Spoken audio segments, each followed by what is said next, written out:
रहे हैं, हम सबसे पहले देखेंगे हमारे कोर्स की आउटलाइन क्या है। आउटलाइन बताना जरूरी क्यों है? आउटलाइन बताना आपको जरूरी इसलिए है ताकि आपको पता हो कि ये सब चीजें हैं जो हम कोर्स में पढ़ने जा रहे हैं, या हमारी ये चीजें हैं जिन पे हमने फोकस करना है। ये इन चीजों को हमने बेहतर करना है तो हमारी इंग्लिश लैंग्वेज बेहतर हो जाएगी। अब आप में से बहुत से बच्चे कहते हैं कि पहला जो सवाल है, इंग्लिश सीखने का फायदा क्या है? देखो बेटा, इंग्लिश जो है वो एक ग्लोबल लैंग्वेज है। ठीक है।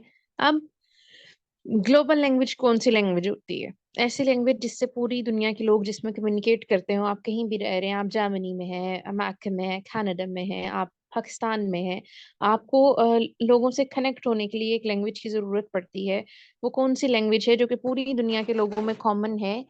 वो इंग्लिश लैंग्वेज है। अब उस अगर हम उस कॉमन लैंग्वेज को नहीं सीखेंगे तो हम लोगों से दूर रह जाएंगे और दुनिया से पीछे रह जाएंगे।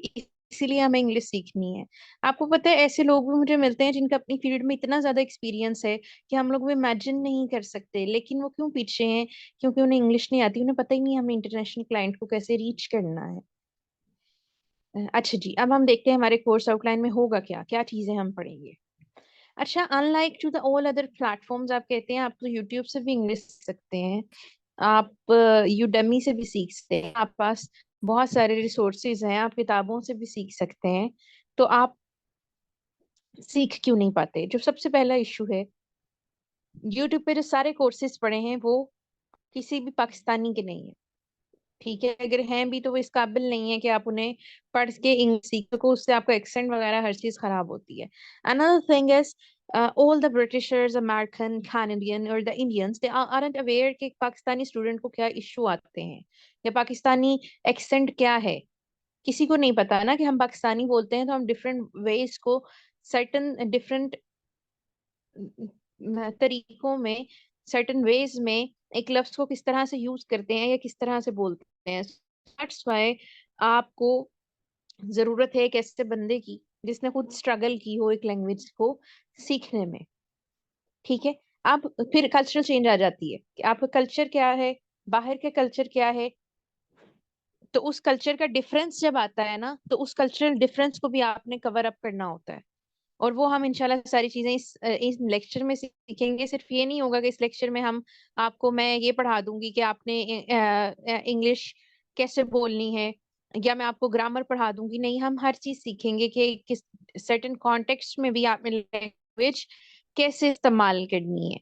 लेक्चर नंबर 1 में हम देखेंगे aims and objective of our course, कि हमारा एम क्या है। एक चीज हम पढ़ना शुरू करने लगे हैं तो उससे शुरू करने के बाद आखिर हमें करना क्या है, हमारा एम क्या है। फिर हम देखेंगे 7 C's ऑफ कम्युनिकेशन क्या है। लैंग्वेज के साथ ऐसे पिलर कौन से हैं जिन्हें जिन्हें आपको बनाना बहुत जरूरी है। ठीक है। फिर हम देखेंगे सेल्फ इंट्रोडक्शन का पार्ट 1। उसके बाद आफ्टर दैट लेक्चर नंबर 2 में हमारा फोकस शिफ्ट हो जाएगा ऑन प्रोनाउंसिएशन। प्रोनाउंसिएशन क्या है? प्रोनाउंसिएशन है हाउ टू साउंड करेक्टली। हमें पता है कि हमारे पास इंग्लिश में 26 अल्फाबेट्स हैं, ABCDEFGH। ये क्या है? ये आपके अल्फाबेट्स हैं। अब वो अल्फाबेट्स जो हैं उनसे मिलके ही वर्ड्स बनते हैं। अब उन अल्फाबेट से करेक्ट साउंड आपको आते होंगे तो क्या होगा कि आपके वर्ड्स के साउंड जो हैं वो ऑटोमेटिकली ठीक हो जाएंगे। अच्छा जी, फिर हम देखेंगे टंग ट्विस्टर्स क्या है। टंग ट्विस्टर्स क्या होते हैं कि हमने कुछ फिक्रे बना लिए हैं ऐसे जिन्हें आपको स्टडी करना पड़ता है, और उन्हें स्टडी करने के साथ ही उन्हें पढ़ते रहते हैं हम। तो उसका फायदा क्या होता है कि आपकी लैंग्वेज जो है वो फ्लुएंट हो जाती है। आपको बार बार चीजें बोल के प्रैक्टिस करने से जाती है। हम formal ways of spoken English में देखेंगे हाउ टू से thank you. Formal ways of spoken English सीखना क्यों नहीं है? इंग्लिश हमारी जबान नहीं है, हमें नहीं पता कि इंग्लिश लैंग्वेज को बोलने के क्या तरीके हैं, कौन सी जगह पे कौन सा लफ्ज इस्तेमाल करना चाहिए। तो ये हम किस में सीखेंगे? हम सीखेंगे formal ways of spoken English में। ठीक है। फिर सेल्फ इंट्रोडक्शन का हम पार्ट 2 देखेंगे।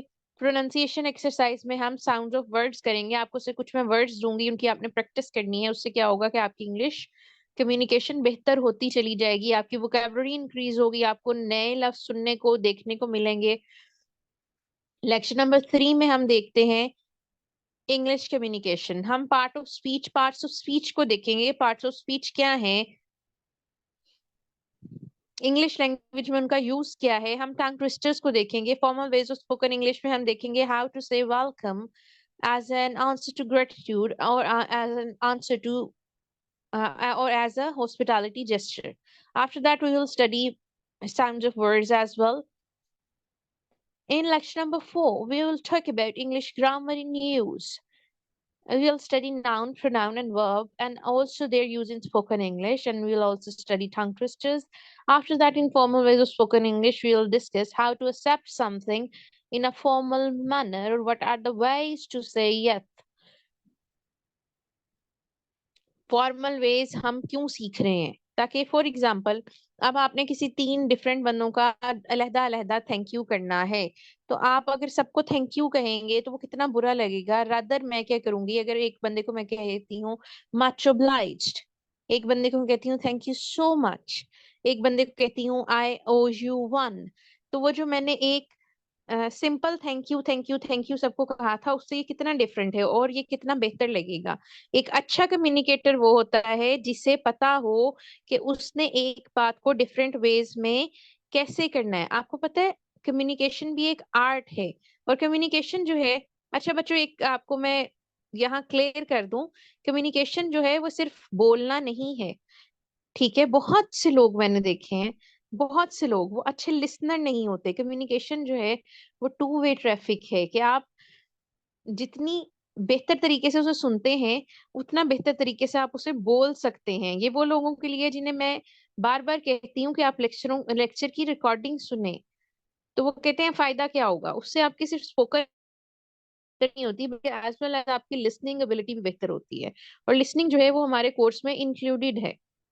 ठीक है, आफ्टर दैट लेक्चर नंबर 5 में इंग्लिश ग्रामर इन यूज देखेंगे, एडजेक्टिव एडवर्ब और प्रपोजिशन की बात करेंगे। We will also study introduction to the tenses. All of you knows that tenses are the types of sentences segregately on the basis of time, past, present, and future. So we'll study tenses. After that, we'll talk about how to say no. Saying no is also an art. After that, in pronunciation exercise, we'll study sounds of words. Okay. Then in lecture number 6, we'll study English grammar in use and freelancing as well. Those who are always saying that you can't earn anything with vowel language. So just let me tell you that as compared to my other careers, I started my career as a freelancer and I reached Carrot 5. But at that point, I realized that graphic designing is not for myself. Then I switched back to my field, which is English language. क्यों? क्योंकि मेरी degree जो है वो English में है। अगर आपको पता हो कि मेरा BS English language and literature में है और मेरा एमफिल अप्लाइड लिंग्विस्टिक्स में है, जिसे हम कहते हैं कि लैंग्वेज इन यूज, कि आपने किस तरह से लैंग्वेज इस्तेमाल करनी है। ठीक है, तो आपकी जितना ग्राफिक डिजाइनिंग ने मुझे 1 साल 2 साल 3 साल में दिया था, उतना पे बैक मुझे कम्युनिकेशन ने 1 साल से कम अरसे में दे दिया। So this is how communication works. Parts of speech देखेंगे, कंजंक्शंस और इंटरजेक्शंस को देखेंगे, प्रीफिक्स और सुफिक्स को देखेंगे। Formal ways of spoken English में हम देखेंगे how to ask for permission, किसी से कोई काम करने की परमिशन लेनी है तो वो कैसे लेनी है। फिर हम देखेंगे what are the careers as a good communicator. आपने गुड अच्छा कम्युनिकेटर बनना है तो आपके लिए कौन कौन से करियर्स हैं, आपके लिए कौन कौन सी जगह हैं जहां आप बेटा काम कर सकते हो। फिर हम देखेंगे प्रोनाउंसिएशन प्रैक्टिस वाया डायलॉग, और हम फाइवर को भी देखेंगे। अच्छा, फाइवर ऑल दो एक इसराइली कंपनी है, लेकिन फ्रीलांसिंग वर्ल्ड में हम उसे इग्नोर नहीं कर सकते। इट डिपेंड्स अपॉन यू, आप फाइवर पे काम करना चाहते हैं या नहीं चाहते। लेकिन हम सिर्फ फाइबर को नहीं देखेंगे, they are so many other platforms as well. ठीक है, प्रोनाउंसिएशन प्रैक्टिस हमारी शिफ्ट हो जाएगी डायलॉग्स पे। डायलॉग से प्रोनाउंसिएशन प्रैक्टिस क्यों करते हैं? डायलॉग से प्रोनाउंसिएशन प्रैक्टिस इसलिए करते हैं क्योंकि डायलॉग्स में आप रोल प्लेइंग देखते हैं, कि फॉर एग्जांपल अगर आप टीचर हैं तो आपको कैसी वोकैबुलरी यूज करनी है, अगर आप स्टूडेंट हैं तो आपको कैसी वोकैबुलरी यूज करनी है। तो ये सारी चीजें हम वाया डायलॉग सीखते हैं। फिर हम टेंसेस, नेक्स्ट लेक्चर नंबर 7 में हमारा फोकस होगा टेंसेस और फ्रीलांसिंग पे। हम देखेंगे प्रेजेंट टेंस क्या है, उसकी टाइप्स क्या हैं, what is past tense and what are the types of past tense, and informal ways of spoken English will study how to start a communication. किसी से बात शुरू करना भी एक आर्ट है, उस आर्ट को हम इस लेक्चर में सीखेंगे। फ्रीलांसिंग प्लेटफॉर्म में we will study LinkedIn. They are in Pakistani market, people usually ignore LinkedIn. But let me tell you that you're like if you are working in IT sector, almost 90% of jobs are on LinkedIn. If you have a good LinkedIn profile, that thing worked not only as your resume, but as well as your portfolio. Acha. After that, we'll practice pronunciation via dialogue. And in section number 8, we'll talk about future tense कि future tense किस तरह से, future tense क्या है, future tense की types क्या है, formal ways of spoken English क्या है, कन्वर्सेशन पॉजिटिव नोट पे हम किस तरह से एंड कर सकते हैं। किसी से हमने बात एंड करनी है तो उसे बहुत पॉजिटिव नोट पे हम किस तरह से एंड कर सकते हैं। फिर हम देखेंगे what are the auxiliaries in English language, English language में कौन कौन सी एक्सिलरीज हैं। फ्रीलांसिंग प्लेटफॉर्म में हम Amazon एंड यूट्यूब को देखेंगे कि Amazon और यूट्यूब क्या है, उनके क्या एल्गोरिदम्स हैं और वो किस तरह से हम स्पोकन एक्सपर्ट होके उनका यूज कर सकते हैं। प्रोनाउंसिएशन प्रैक्टिस हम करेंगे bye dialogue. Lecture number 9 is far more important. We will check about vocabulary building and types of sentences. हम देखेंगे कि vocabulary किस तरह से build की जाती है, strategies क्या है नए लफ्ज सीखने हैं तो उनके, और synonyms और antonyms क्या होते हैं, अगर context को use करके एक word को हम understand कैसे कर सकते हैं। कॉन्टेक्स्ट क्या होता है कि इर्द गिर्द की लाइनों में या इर्द गिर्द के उस सेंटेंस में इर्द गिर्द वाले लफ्जों में क्या बात हो रही है, उस बात को हम क्या कहते हैं, उसको हम कहते हैं कि ये कॉन्टेक्स्ट है। फिर हम देखेंगे how to show your grief in English language, आपने अपना ग्रीफ, अपना दुख, अपना गम किस तरह से अंग्रेजी जुबान में किसी से शेयर करना है। फॉर एग्जाम्पल आप हर वक्त ये तो नहीं ना कह सकते कि you are like I am feeling sad. तो उस फीलिंग सैड को खत्म करने के लिए आपको कुछ लफ्ज ऐसे चाहिए जिनसे आप अप्रोप्रिएटली अपनी सिचुएशन बयान कर सकते हैं। For example if I am not feeling good I can say I am feeling under the weather. ठीक है। अच्छा, प्रोनाउंसिएशन प्रैक्टिस होगी हमारी। डायलॉग लेक्चर नंबर 10 में हम स्टडी करेंगे relationship between listening, reading and speaking, कि लिसनिंग, रीडिंग और स्पीकिंग में क्या रिलेशनशिप है। हम पढ़े एक्टिव लिसनिंग स्किल्स पढ़ेंगे और हम देखेंगे कि कन्वर्सेशन में किस तरह से इफेक्टिवली रिस्पॉन्ड किया जाता है। ग्रुप डिस्कशन एक्टिविटीज को देखेंगे ताकि आपको लिसनिंग की प्रैक्टिस हो। जैसे आपने देखा होगा कि हमारे फेसबुक ग्रुप में बहुत से बच्चे जो हैं वो अपना सेल्फ इंट्रोडक्शन सबमिट कराते हैं और नीचे कमेंट्स आपने देखे होंगे कि एक तो मैं उनकी असाइनमेंट खुद चेक करती हूँ, दूसरा बाकी लोग भी उनकी असाइनमेंट से कोई ना कोई कमेंट देते रहते हैं। तो इससे क्या होता है कि आप खुद को ज्यादा बेटर कर लेते हैं। फिर हम देखते हैं रीडिंग और स्पीकिंग में क्या रिलेशनशिप है। फिर हम देखेंगे कि अगर आपने रीडिंग कम्प्रीहेंशन इंप्रूव करनी है तो आप वो किस तरह से कर सकते हैं। और आपको फिर मैं प्रैक्टिस एक्सरसाइजेस दूंगी जिन्हें आपने ऊंची आवाज में पढ़ना है। फिर हम पढ़ेंगे कि फेमस वर्ड्स और फ्रेजेस क्या हैं इंग्लिश लैंग्वेज में, कि इंग्लिश लैंग्वेज के मुहावरे क्या हैं, इंग्लिश लैंग्वेज के सारे लवाजमात क्या हैं, वो हम किधर सीखेंगे लेक्चर नंबर 10 में। कि अब हमें सारी चीजें आ गई हैं, अब हमने उन्हें एक सर्कल में कैसे जोड़ना है, हमने उन्हें फिक्स कैसे करना है, वो हम सीखेंगे लेक्चर नंबर 10 में। लेक्चर नंबर 11 में हम देखते हैं how to explain topic perfectly, कि कोई टॉपिक हम बेहतर तरीके से किस तरह से एक्सप्लेन कर सकते हैं। कॉम्प्लेक्स टॉपिक्स को सिंपल टर्म्स में एक्सप्लेन करने की स्ट्रेटजीज क्या हैं, आप किस तरह से विजुअल एड्स का यूज करके अपनी प्रेजेंटेशन को इफेक्टिव बना सकते हैं। फिर हम देखेंगे formal ways of spoken English में how to show your excitement in English language, कि अगर आप एक्साइटेड हैं तो वो आपने कैसे यूज करना है। फिर हम नेक्स्ट देखेंगे Q card topic. Q card, Q question card भी इसे कहा जाता है और इसके लिए दूसरा क्यू भी यूज होता है, CUE, QB। ठीक है। अच्छा, अब क्यू कार्ड में क्या होता है? क्यू कार्ड में आपको 2 मिनट बोलना होता है। आईएलटीएस के एग्जाम्स के आपके जो बैंड्स हैं वो इस क्यू कार्ड पे डिपेंड करते हैं। आपने क्या करना है, आप 2 मिनट तक बिना रुके किस तरह से अपने ख्यालात का इजहार कर सकते हैं। ये क्या है? ये क्यू कार्ड है। लेक्चर नंबर 12 में हम बात करेंगे इंटरव्यू टिप्स एंड ट्रिक्स पे, और हम कोर्स का ओवरव्यू लेंगे। क्यों टिप्स एंड ट्रिक्स की हमें जरूरत है? ताकि अगर आप किसी भी जगह इंटरव्यू देने जाएं तो आपको वो अपनी मिस्टेक्स पता हो जो आपने पिछले इंटरव्यू में कहीं की थी, या आपने उस इंटरव्यू के बाद आपको आपका कोई दोस्त, आपका मेंटोर, आपका उस्ताद बता रहा है कि तुम्हारी ये चीजें गलत थी। और लेकिन आप वही चीज हम यहाँ से पढ़ लेंगे कि हमने जॉब इंटरव्यू के लिए प्रेपरेशन स्टार्ट करनी है तो कैसे करनी है, कॉमन इंटरव्यू क्वेश्चंस क्या हैं और उन्हें हमने पढ़ना कैसे है, सॉरी उन्हें आंसर कैसे करना है, बॉडी लैंग्वेज क्या है, उसकी क्या अहमियत है इंग्लिश में, वो भी हम इसी लैंग्वेज में इसी कोर्स में और इसके लास्ट लेक्चर में सीखेंगे।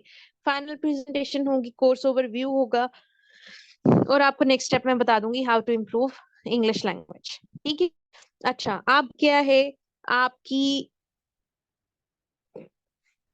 आउटलाइन कंप्लीट हो गई है। अब हम देखते हैं एम्स और ऑब्जेक्टिव्स। हमारे कोर्स के एम्स एंड ऑब्जेक्टिव्स क्या हैं?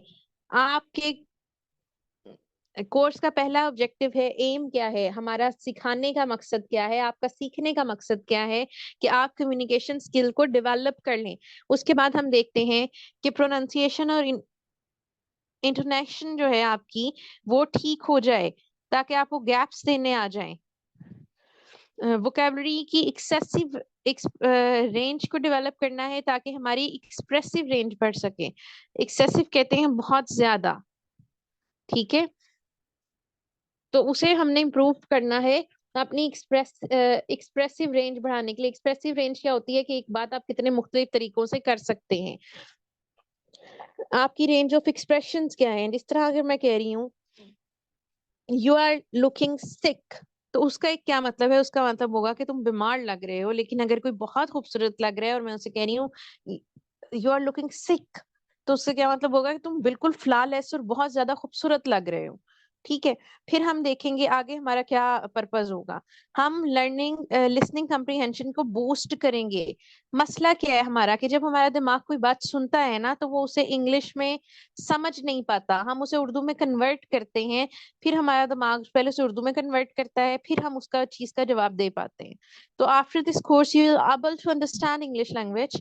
आप उसे अंडरस्टैंड करेंगे और आपको पता चलेगा कि किस तरह आप उससे अपनी कम्युनिकेशन स्किल्स इनहांस कर सकते हैं। कल्चरल अवेयरनेस और कॉन्टेक्सचुअल यूज, बहुत से वर्ड्स जो हैं वो पाकिस्तानी कॉन्टेक्स्ट में नहीं बोले जाते, वो बुरा लगता है, लेकिन बाहर के कॉन्टेक्स्ट में वो बुरा नहीं लगता। तो हमें इस चीज का भी ख्याल रखना है कि डिफरेंट लोग डिफरेंट बैकग्राउंड से होते हैं। आफ्टर दैट ऑब्जेक्टिव्स में हम देखेंगे कि हमारे ऑब्जेक्टिव्स क्या हैं, या क्या चीजें हमने अचीव करनी है। वो the first one is conversation fluency, क्या आप बिना रुके कितनी बेहतर अंग्रेजी बोल सकते हैं। आफ्टर दैट आपको इफेक्टिव प्रेजेंटेशन स्किल्स आ जाएंगी। आप कोई भी हैं, आप बिजनेसमैन हैं, आप वर्कर हैं, आप को वर्कर हैं, या जो भी हैं, आपको इंग्लिश सीखना पड़ती है। क्यों सीखना पड़ती है? क्योंकि आपने कुछ ना कुछ किसी को प्रेजेंट करना होता है इंग्लिश में, कोई ना किसी से बात करनी होती है इंग्लिश में। तो अगर आपके पास प्रॉपर यूज ऑफ लैंग्वेज है और अगर आपके पास प्रॉपर विजुअल एड्स हैं, तो आप एक इफेक्टिव प्रेजेंटेशन बना सकते हैं। टेलीफोनिक और बिजनेस कन्वर्सेशन में मैं आपको डिफरेंस बताऊंगी कि आम लैंग्वेज से वो किस तरह से डिफरेंस है और आपने किस तरह से करनी है। पब्लिक स्पीकिंग का कॉन्फिडेंस, पब्लिक स्पीकिंग का कॉन्फिडेंस कैसे आएगा? जब आप में ये हिम्मत आ जाएगी कि आप 1 लाख लोगों के सामने अपनी वीडियो शेयर कर सकें अपनी आवाज की, तो इसका मतलब है कि आप बेटर बोल सकते हैं। करेक्ट ग्रामर और सिंटेक्स, ग्रामर के कुछ रूल्स हैं जो बड़े छोटे छोटे हैं लेकिन वो बड़े अजीबो गरीब लगते हैं, बट उन्हें हम इसमें समझ लेंगे तो आपको लैंग्वेज बोलने में आसानी होगी। एक्टिव लिसनिंग स्किल्स आपकी बेहतर करेंगे। Oops. और आपके इडियम्स, इडियोमेटिक एक्सप्रेशंस जो हैं वो ठीक कराएंगे कि ये आपने इस चीज को इस तरह से बोलना है। फिर फीडबैक आपका मैं लूंगी, और इंशाल्लाह आपकी सेल्फ असेसमेंट भी होगी, जो कि हमारा ग्रुप जो है सपोर्ट टीम का, वो साथ साथ करता रहता है कि आपने कितनी असाइनमेंट्स जमा कराई हैं या कितनी जमा नहीं कराई, या कितने लोगों ने कोर्स जमा होने के बाद कराई हैं, सॉरी कोर्स पूरा होने के बाद असाइनमेंट जमा कराई हैं। तो ये सारी चीजें हम इसमें इंशाल्लाह कोर्स में देखेंगे। फिर कल्चरल सेंसिटिविटी आपकी देखेंगे कि आपको क्या अंदाजा है कि किसी जगह पे आपने इंग्लिश बोलनी है तो किस तरह से बोलनी है। After that real life simulations. Real life simulations क्या होती हैं? Practical experience. ऑथेंटिक सिनेरियो हमने क्रिएट किया, जैसे हमने कहा जी कि आपने किसी को थैंक्स करना है, तो उसका आपने ऑथेंटिक सिनेरियो बनाना है और आपने उससे लोगों को डील करना है, या आपने लोगों को इस तरह से, एक ओरिजिनल सिनेरियो है उसमें 20 लोग हैं, उन 20 लोगों को आपने डिफरेंट डिफरेंट तरीके से थैंक यू कहना है। अब वो आपको कैसे आएगा? जब आपके पास उतनी रेंज होगी वोकैबुलरी की। तो इन सारी चीजों को हम इंशाल्लाह डिस्कस करेंगे। बच्चों अपने क्वेश्चन लास्ट के लिए रख लें, इंशाल्लाह लास्ट में मैं आपको आंसर कर दूंगी। इस तरह फिर फ्लो टूट जाती है लेक्चर की। 7 सीज ऑफ कम्युनिकेशन की बात करते हैं। 7 सीज ऑफ कम्युनिकेशन क्या है? कम्युनिकेशन के साथ ऐसे रूल्स कौन से हैं कि जिन्हें अगर आप दिलो जान से रट लें या दिलो जान से उनके ऊपर अमल कर लें तो वो बहुत ज्यादा बेहतर हो जाएंगे। Number 1 is clarity. क्लैरिटी किस काम आती है भाई? क्लैरिटी इस काम आती है कि सबसे पहले तो आप जो बात कर रहे हैं वो इतनी आवाज में हो कि अगले बंदे को समझ आए, और दूसरी बात ये कि वो बात जो है वो ऐसे वे में की जाए कि वो किसी को कंफ्यूजिंग ना लगे। ठीक है। अच्छा, अब दूसरी चीज क्या है? कंसाइजनेस। आपकी बात ब्रीफ और मुख्तसर हो। ठीक है। कंसिडरेशन। कंसिडरेशन एक बहुत इंपॉर्टेंट सी है। कंसिडरेशन है कि आप जब किसी बंदे से बात कर रहे हैं तो आप उसके जज्बात का ख्याल रख के बात करें। ठीक है। अच्छा, कंप्लीटनेस क्या है? आपकी लैंग्वेज ग्रामेटिकली भी ठीक हो, आपकी प्रोनाउंसिएशन भी ठीक हो, आपका बैलेंस भी ठीक हो, आपको कल्चरल सेंसिटिविटी भी आती हो, तब आप क्या रीच कर लेते हो? आप कंप्लीटनेस को रीच कर लेते हो। अब फिर आती है क्यूरोसिटी, सॉरी कर्टसी। कर्टसी ये है कि जो ऐसा बंदा जो जिस लेवल पे है उससे हम उसी जबान में बात करें। कैसे? जिस तरह फॉर एग्जांपल आपके घर में काम करने वाली जो आती हैं, अगर आप उनसे अंग्रेजी में बात करने लग जाएं तो उन्हें समझ नहीं आएगी। तो कर्टसी क्या है कि आप उनसे बेहतर तरीके से बात करें उस वे में जिसमें वो समझ सकें। कॉन्क्रीटनेस क्या है? जब आपके पहले 5 एलिमेंट्स आ गए तो आपकी लैंग्वेज एक मजबूत लैंग्वेज बन गई, जो कि कंक्रीट की तरह मजबूत है। और क्या है? 7th सी कौन सा है आपका? करेक्टनेस। करेक्टनेस क्या है? जब ये सारी चीजें आप बेहतर कर लेते हैं तो आपकी लैंग्वेज जो है वो करेक्ट हो जाती है। हम टेंसेस क्यों पढ़ रहे हैं? ताकि हमारी लैंग्वेज जो है वो क्या रहे बच्चों? करेक्ट रहे। Okay. So this is all about 7 Cs of communication. इन्हें पिलर्स भी कहा जाता है कि इन चीजों पे आप मलका हासिल कर लें तो आपकी जो लैंग्वेज है वो ठीक हो जाती है। अच्छा, अब आगे हम देखते हैं सेल्फ इंट्रोडक्शन को देखते हैं। सेल्फ इंट्रोडक्शन कहाँ कहाँ कराना पड़ता है? आपको अपनी क्लास में पढ़ा कराना पड़ता है, आपको किसी इंटरव्यू पे कराना पड़ता है, आपको अपनी न्यू जॉब पे कराना पड़ता है, आपको किसी न्यू हॉबी पे कराना पड़ता है, आप किसी से मिलने जाते हैं इन फ्रंट ऑफ एनीवन, आपको अपना बताना पड़ता है कि आप कौन हैं। ओके बच्चों। अच्छा, फिर हम देखते हैं कि हमें एक ऐसी ग्रीटिंग की जरूरत है, हमें एक ऐसी चीज की जरूरत है, एक ऐसे लफ्ज की जरूरत है जिससे अगर हम किसी को बुलाएं तो उसे बुरा ना लगे। ठीक है। जैसे अब वो वर्ड मुस्लिम्स के लिए क्या है? अस्सलाम वालेकुम। लेकिन वही अगर क्रिश्चियन है या कोई है तो हम उन्हें क्या कहते हैं? हेलो। तो अब वो जो अस्सलाम वालेकुम है वो एक ऐसी ग्रीटिंग है जो एक रिलीजियस बैकग्राउंड से बिलोंग कर रही है। ठीक है। अब हमें एक ऐसी ग्रीटिंग की जरूरत थी जो किसी बैकग्राउंड से रिमूव ना करती हो, तो फिर हम क्या कहते हैं? हेलो। हेलो क्या है? एक यूनिवर्सल ग्रीटिंग है। हेलो के जवाब में हेलो ही कहा जाता है, हाय नहीं कहा जाता। क्यों? क्योंकि हाय इनफॉर्मल ग्रीटिंग है। उसके बाद हम गुड मॉर्निंग, गुड आफ्टरनून और गुड इवनिंग का इस्तेमाल करते हैं। इन तीनों अल्फाज की जगह ऑस्ट्रेलिया में गुड डे का इस्तेमाल होता है। ठीक है। अब गुड मॉर्निंग आपने कब से कब तक कहना है? सुबह 5 बजे से लेकर 4 बजे तक। सॉरी, सुबह, आई एम सॉरी स्टूडेंट, सुबह 5 बजे से लेकर दोपहर 12 बजे तक आपने यूज करना होता है गुड मॉर्निंग। आफ्टर दैट आपने गुड आफ्टरनून यूज करना होता है शाम 4 बजे तक सर्दियों में और शाम 5 बजे तक गर्मियों में। गुड नून क्यों नहीं कहते? दोपहर बखैर की कोई फ्रेज नहीं है इंग्लिश लैंग्वेज में, उर्दू में भी नहीं है, क्योंकि दोपहर का जो स्पैन है वो बहुत छोटा होता है, जैसे कि 15 मिनट का। फिर हम बाद में जब तक सोते नहीं है तो हम good morning he, sorry, good evening he कहते रहते हैं। अब इन तीनों वर्ड्स की जगह good morning, good afternoon, good evening, इनकी जगह कौन सा लफ्ज इस्तेमाल होता है ऑस्ट्रेलिया में? Good day. अच्छा, हम गुड नाइट क्यों नहीं इस्तेमाल करते? क्योंकि गुड नाइट एक कन्वर्सेशन एंडर है। गुड नाइट का मतलब होता है कि भाई बस अब मैं सोने लगा हूँ, तो मुझे आपसे बात नहीं करनी। पाकिस्तान नहीं है ना कि हम गुड नाइट कहने के बाद भी 1 घंटा बात करते रहें। ठीक है।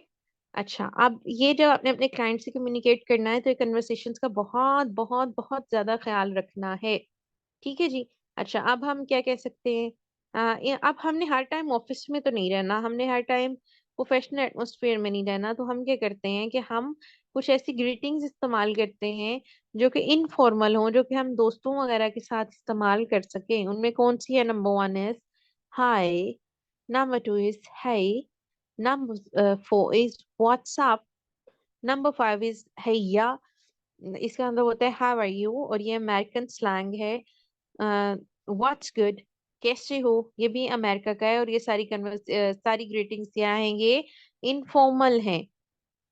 ओके। उसके बाद हम देखते हैं, आपने अपना नेम किसी को बताना हो तो क्या आप कह सकते हैं? I am this.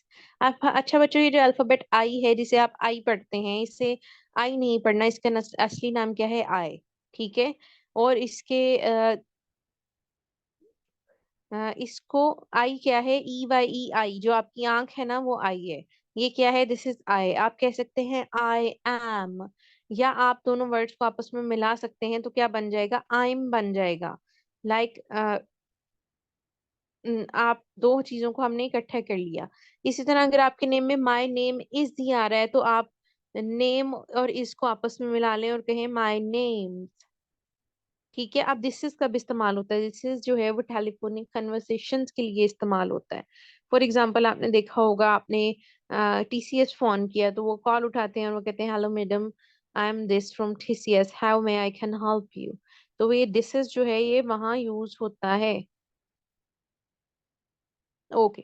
Alright student, that's all for today. अब आपका कोई क्वेश्चन है तो पूछ ले।